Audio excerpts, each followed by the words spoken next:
a lot of power is thinking ahead, 2 or 3 moves ahead. And in order to think several moves in advance, you know what your intentions are. You know where you're going to go in 6 months, right? And so you have to have a vision of where you're headed, but you have to keep everybody else in the dark so that they can't predict what's happening next. So part of concealing intentions, part of business, part of power is the ability to think strategically, to think in advance, to think several moves in advance. And that means having intentions, having moves that you've planned out, but you want to keep other people on their heels. They don't know where you're going to go next. Talking less creates an aura of power. It makes you look larger than you actually are. It makes you make people think he's mysterious. He or she's mysterious. When you talk a lot, I don't know if you've noticed this, but people who talk a lot, there's something insecure about them. If you can't control your own mouth, if you can't control that, then what can you control? You can't control your emotions. You can't control your behavior. It signals weakness and insecurity. Whereas talking less, you're not going to say something stupid. And then when you do speak, it's going to carry a lot of weight. Down to the baseline of every human being, we're all actors. Some are good actors, some act more, some are bad actors. But I always tell people, if you look at children, 3 or 4 years old, or you remember your own childhood, you were constantly pretending, you were constantly acting to your parents.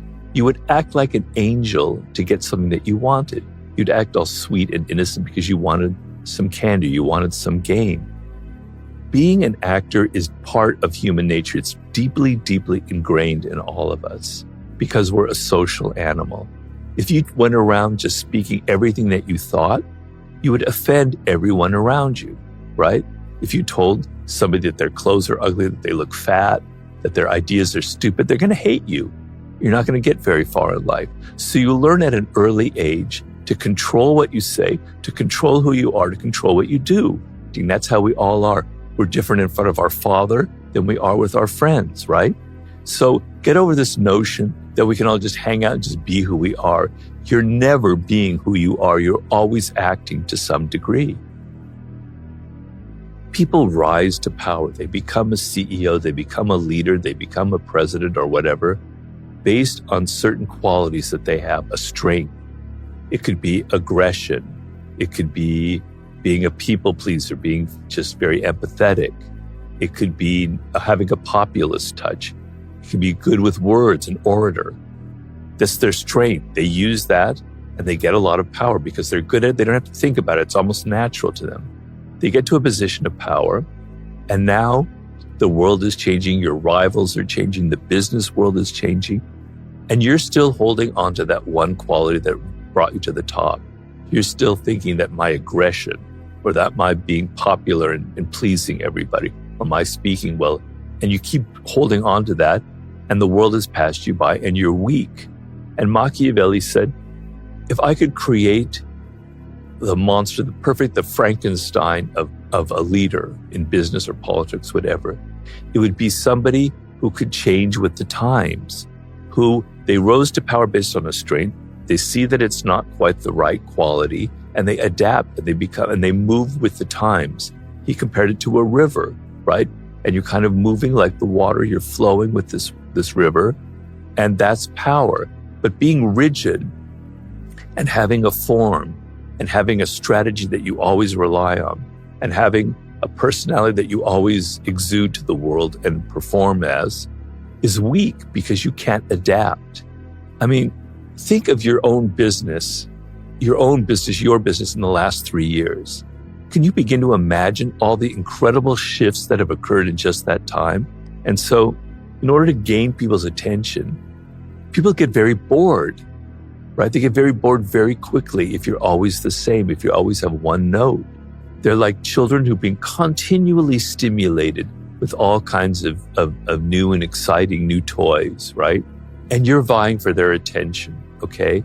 If you're always the same, if you're always doing the same, if you're always appearing the same, they're going to get bored with you and they're going to look for something else. So you have to be mysterious. You have to withdraw. If you withdraw and you're not always vying for their attention, You disappear for a month. You don't post anything, or you post something that's maybe a little bit enigmatic where they're not quite sure what you mean. Suddenly they're going to pay attention to you. Michael Jackson was very good about that. Part of it was his personality, but he would withdraw. People don't understand Michael Jackson was a real kind of power person. He really is interested in the game of power. In fact, I've said this before in other podcasts, he had the 48 Laws of Power. And when he died, they auctioned his copy of the book, and it had all of these notes in it. He'd annotated it completely with his own notes. So he was very interested, but before the book came out, he understood the game of power. And he understood sometimes you have to withdraw. Sometimes you have to be one of those movie stars like Greta Garbo who disappears for 6 months, a year, or 2 years. People start thinking, what's he up to next? When's his next album going to be out? What's it going to be about? Even Beyonce plays the game like that. So the people, these are artists, so it's a little easier. But the game is to sometimes withdraw from that attention cycle. We're always having to be something for other people. Let's take a step back and let them start wondering what happened to you. Disappear for a while. You have to know the game of absence and presence. Sometimes you have to be absent and sometimes you have to be present. Napoleon Bonaparte said, if I show up at the theater every evening as a spectator, the audience sees me, they start taking me for granted. But if I show up a month later, they go, oh, there's Napoleon, wow. Then I show up the next week, oh, he's coming off. And then I show up in 6 months.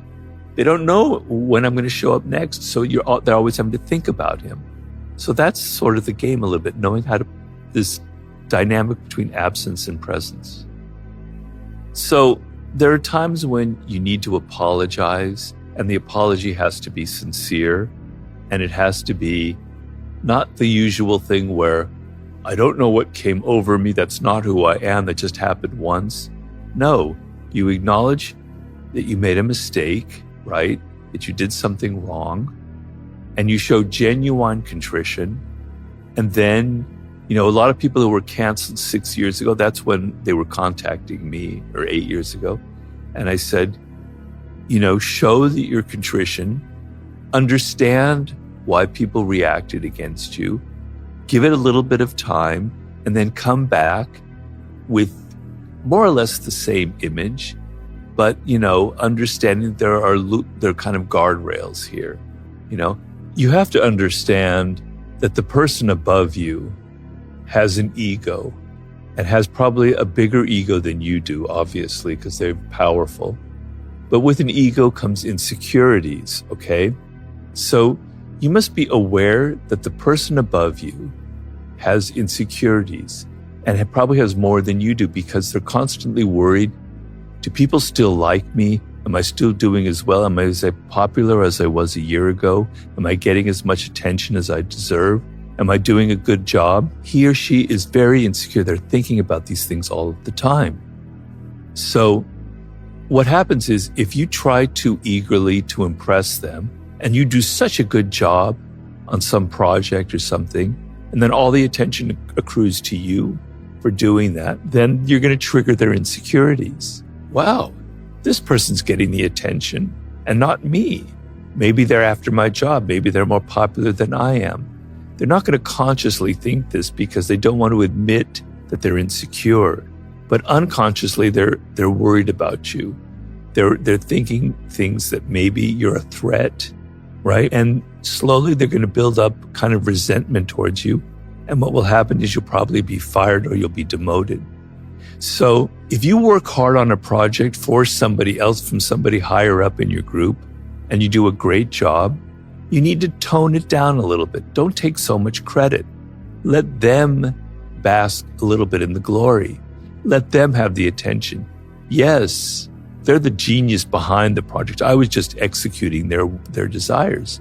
That makes them suddenly go, wow, this person, you understand that they did a great job, but they're being a little bit humble. They're giving you the attention, which you deserve anyway, because you think you do, okay? But if you're too weak about it, if you're too humble, if you're going, oh, you don't take credit at all, you weren't involved in it at all, that makes you look weak, right? So you have to be kind of nuanced. You have to do a good job. You have to try really hard. You have to do the best that you can, but you got to let the person above you take some of the credit, take some of the glory. Otherwise, they're going to be wondering about you. They're going to be thinking that you think that you're better than them, and you're going to trigger their insecurities. This is the most important law and power that I want you to engrave in your brain right now as you listen to me. And it's the following.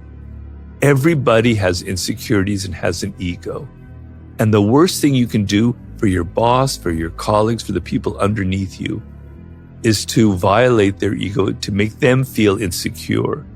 You will pay a price for it. They will resent you. They will work against you. They will betray you in the end. So never lose sight that everybody around you has an ego and has insecurities. So law number one is understand that probably they're insecure. Probably you're going to trigger their egos, and be a little bit careful. Nothing ever comes free in this world. Nobody ever gives you something free. Nobody gives you anything for free. They're wanting something in return. And it's a trick where they're thinking that if they offer their services for free, you're going to go, okay, that's great. And you're not going to pay attention to the fact that they're after something else from you, right? And so it's always better to pay people and pay them well for their services. So if you're generous with your money, if you show that you're not niggly, you're not a powerful person, feels confident in their wealth, feels confident in their resources, feel confident in the time that they have. And so they give that generously to other people. Being tight with your money, not wanting to pay your employees well, is a terrible, terrible quality, and it will bite you in the end. So I always tell you, maybe you don't give them credit for everything. Maybe you keep them a little bit on their toes, but you pay them well, right? You treat them well. They feel comfortable. They have food. They have an apartment. They have living expenses, okay? And you don't want to make them feel insecure about that. So being cheap with your money is very, very dangerous. It's a signal of weakness, okay? But on the other hand, when people are offering their services, they come to you saying, I want it for free. I say, forget about that. There's a ploy there. They're after something.